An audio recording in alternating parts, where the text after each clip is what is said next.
Bonjour à tous, au sommaire du nouveau pour la McLaren MP4 12C, Renault de retour à Goodwood, la Clio 4 et des éthylotests avec Autoplus.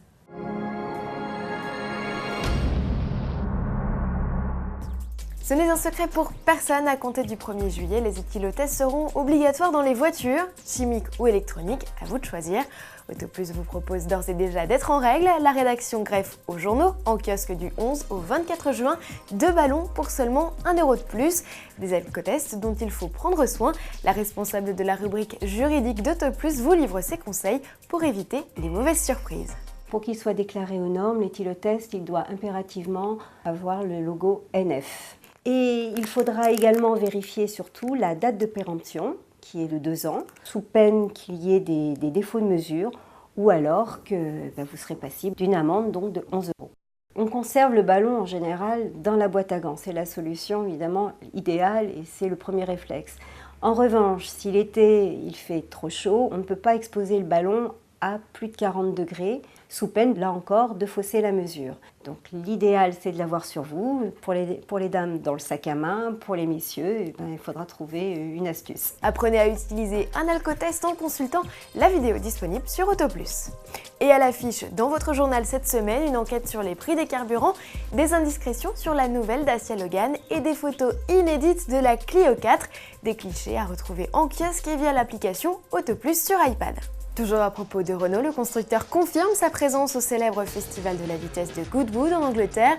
La firme exposera du 29 juin au 1er juillet des véhicules emblématiques à l'image de l'Alpina 110 dont on célèbre le 50e anniversaire.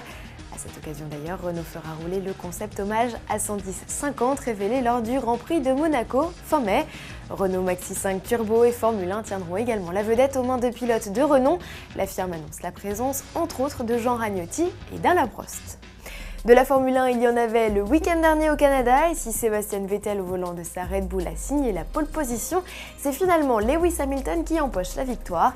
7e vainqueur en 7 Grands Prix, Lewis s'empare de la tête du championnat. Signalons l'excellente performance de Romain Grosjean, le pilote Lotus Renault ne s'est arrêté qu'une seule fois, une stratégie payante puisqu'il est passé de la 8e à la 2e place, son meilleur résultat depuis le début de sa toute jeune carrière. Analyses et détails sont à retrouver dans le magazine virtuel de nos confrères de Sport Auto. Sportif britannique pour finir, McLaren annonce des nouveautés sur la MP4 12C. Le constructeur augmente de 25 chevaux la puissance du V8 biturbo, 625 chevaux qui ne sont pas uniquement réservés à la prochaine génération. Cette mise à jour profite également aux propriétaires du modèle actuel qui détiennent leurs clés depuis octobre 2012. Ajoutez à cela une boîte à 7 rapports optimisée et vous obtiendrez des performances en amélioration sur l'exercice du 0 à 200 et du 0 à 300.